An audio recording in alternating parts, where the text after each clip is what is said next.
MMDR act संशोधन को लेकर उभय विरोधी दल बीजेडी एवं कांग्रेस ओडिशा रे प्रतिदिन मिछ पर मिछ कही चलती। ओडिशार राजस्व हानि हम, ओडिशार आर्थिक क्षति हम, एमती प्रतिदिन ये दुई राजनीतिक दल विभिन्न गणमाध्यम रे वक्तव्य रखुंट। प्रथम कथा है जे एमएमडीआर एक्टर उद्देश्यटा कौन, जो संशोधन होती 2026 रे पार्लियामेंट रे पारित होती, से एमएमडीआर एक्टर मूल उद्देश्यटा है जो नुआ इंडस्ट्रियलाइजेशन रो दिग रही,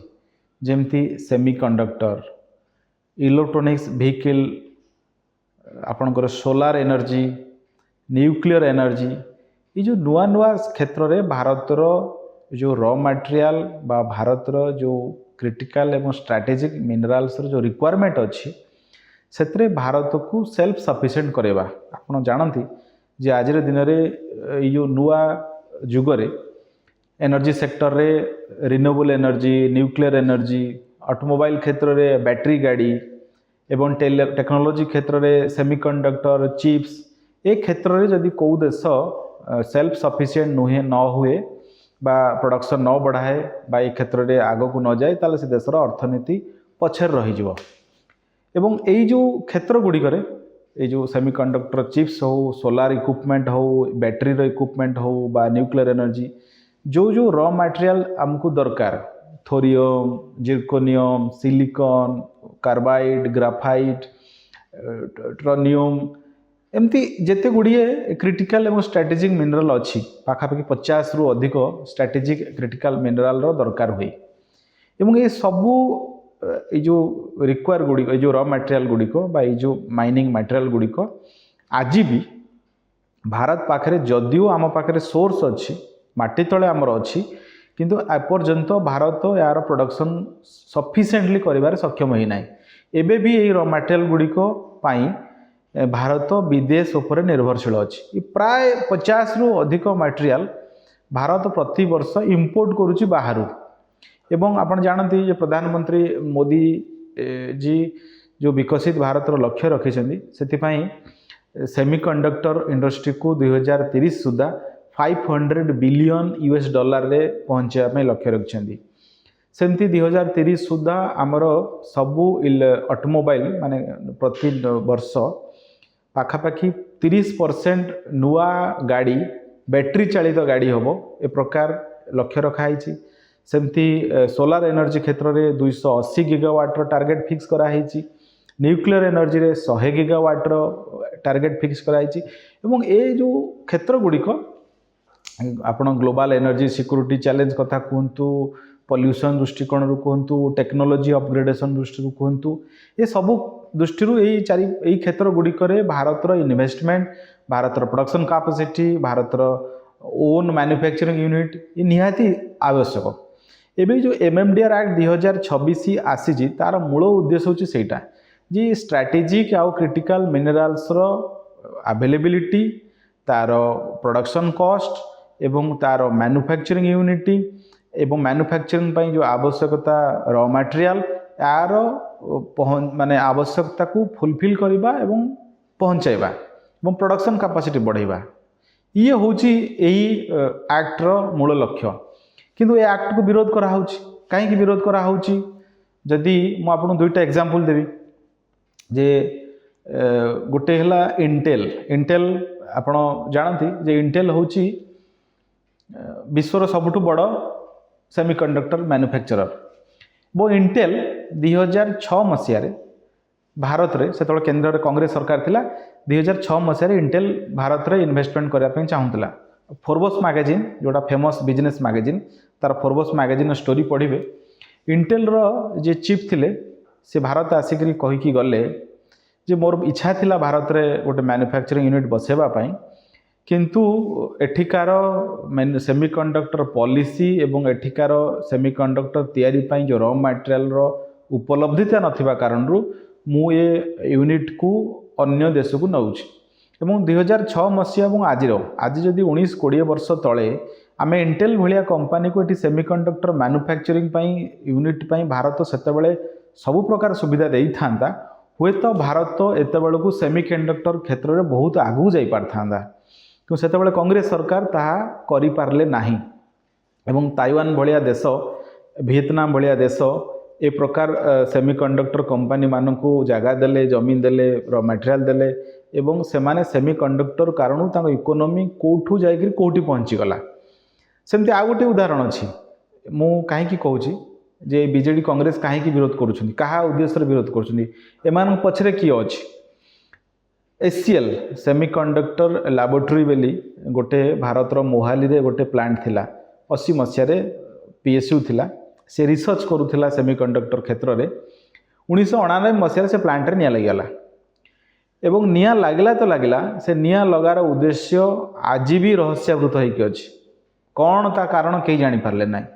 एवं से निया लागिबा परे से प्लांट से मोहाली रे जो सेमिकंडक्टर रिसर्च लैबोरेटरी थिला तार अनेक इक्विपमेंट अनेक तार प्रोडक्शन यूनिटी बा तार रिसर्च यूनिटी क्षतिग्रस्त है एवं से एक प्रकार से प्लांट बर्बाद स्थिति को आसला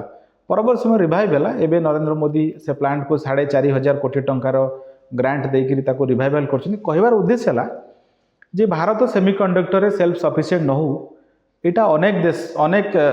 विदेशी शक्ति भारत भीतर मध्य अनेक लोक शक्ति एमान चाहती ना सेमती न्यूक्लियर भारत वर्ष चाहिए न्यूक्लियर पावर प्रोडक्शन रे बहुत आगू जा पारथा किंतु आमे एबे भी न्यूक्लियर पावर प्रोडक्शन में बहुत पछरे अच्छु तेणु यो एमएमडीआर एक्ट 2026 अच्छी यार उद्देश्य अच्छी जे भारत यही जो नुआ सेक्टर गोटे भारत सेल्फ सफिशिएंट हम एवं न्यूक्लियर एवं स्ट्रेटेजिक मिनराल ये जो क्रिटिकल एवं स्ट्रेटेजिक मिनराल क्षेत्र में भारतर प्रोडक्शन कैपेसिटी बहुत बढ़िबो एबे आसीबा जे बीजेडी एवं कांग्रेस रो जो एलिगेशन जे ओडिशार रेवेन्यू लॉस हम बड़ आश्चर्य जदि सतरे बीजेडी एवं कांग्रेस को ओडिशार रेवेन्यू लॉस पर एते चिंता थांता ताहले जेतबेले केंद्र रे कांग्रेस सरकार थिला ओडिशा रे बिजु जनता दल सरकार हला थिला सेतेबेले 60,000 कोटी टंकार ओडिशारू खणी राजस्व लूट हला एवं साहा कमिशन कहिले जो 59,203 कोटी टंका ओडिशार रेवेन्यू लॉस होइछि इलीगल माइनिंग पाई खणी चोरी पाई ताकू राजकोष को खणी मालिक मानकू पेनाल्टी देकरी फेरई अणा जाऊ सेतेबेले केंद्र रे कांग्रेस सरकार थिला ओडिशा रे बीजेडी सरकार थिला सेमान ता कले नाही एवं नवीन बाबू से 10-12 कोटी टंकार पेनाल्टी आदाय करी बसी पड़े एवं दुईटा अपराध कले गोटे अपराध है जे जो खणी मालिक मानक उपरे बीजेडी सरकार पेनाल्टी नोटिस देइथला सेमान को आदाय कला नाही एवं सेमान ठारू निज दल को चांदा आणला एवं बीजेडी रो जो सर्वाधिक चांदा देइथिबा 10टी कंपनी अछंती जो माने बीजेडी को पॉलिटिकल फंडिंग करिसंती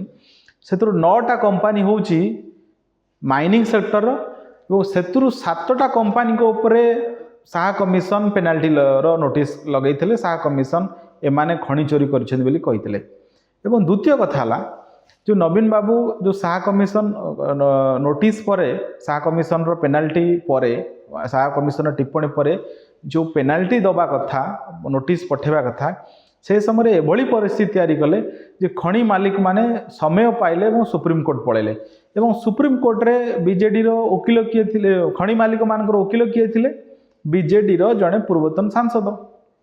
एवं सही सांसद को फार्म से जेते खणी कंपनी मान को नोटिस कराइला समस्त केस लड़ुले तेणु ये थिला बीजेडी रो आभिमुख्य और कांग्रेस रो आभिमुख्य ओडिशार राजस्व हानि को लेकर एवं जो माने निजे सरकार थिला बेले चोरी करुले जो माने निजे सरकार थिला बेले 60,000 कोटी टंकार राजस्व हानि कले सेमान आज कहउछन जे ओडिशार राजस्व हानि हेबो याठू बड़ी हास्यास्पद कथा किछि आउ न थाई पारे ये गोटे ओडिशा प्रति गोटे छलना एमानकर ओडिशा प्रति गोटे धोखा तार चरम प्रमाण होछि बीजेडी और कांग्रेस रो आभिमुख्य और द्वितीय कथा हला नरेंद्र मोदी सरकार उपरे जो अभियोग बीजेडी और कांग्रेस आणुछन जे एमाने मोदी सरकार राज्य मानकर राजस्व हानि करुछंती देखो प्रधानमंत्री नरेंद्र मोदी 2014 मसीह प्रधानमंत्री भाव में दायित्व नवा परे प्रथम संस्कार 2015 रे एमएमडीआर एक्ट रे संशोधन करके आनिथिले एवं यार इंपैक्ट ओडिशा भलिया राज्य रे कोन पड़िला जदि आम स्टैटिस्टिक्स को जिबा 2013-14 बजेट रे ओडिशा खणिरू पाइथिला 4500 कोटी टंका, मात्र 4500 कोटी टंका पाइथिला। एमएमडीआर एक्ट 2015 संशोधन हबा परे एवं मोदी सरकार को पॉलिसी कारण auction, premium auction, royalty, DMF एमती अनेक कंपोनेंट रे ओडिशा सरकार रेवेन्यू पाइबा कारण खनि अंचल राज्य मानकर रेवेन्यू बढ़िबा कारण यही रेवेन्यू जदि आपण लास्ट बजेट देखिए आसिक 48,000 कोटी टंकार पहुँचला। कहीं 4,500 कोटी मोदी सरकार आसवा पूर्वर एवं मोदी सरकार आसवा पर 48,000 कोटी टंका। तेणु ये हूँ प्रधानमंत्री नरेंद्र मोदी राज्य मानक आर्थिक दृष्टि सक्षम एवं आर्थिक दृष्टि लाभान्वित करिवार आभिमुख्यर प्रमाण एवं मोदी सरकार को पॉलिसी कारण एमएमडीआर एक्ट संशोधन कारण 2015 मसीह ओडिशा भलिया सबु खनि प्रभावित खनि उपलब्ध थिबा राज्य मानकर आर्थिक क्षेत्र में बड़ परिवर्तन आसिला। ये हूँ तथ्य और सत्य। जो माने प्रधानमंत्री नरेंद्र मोदी के ऊपर अभियोग आणुछंती से माने प्रथमे टिके आईना रे निज मुह देखिबा दरकार।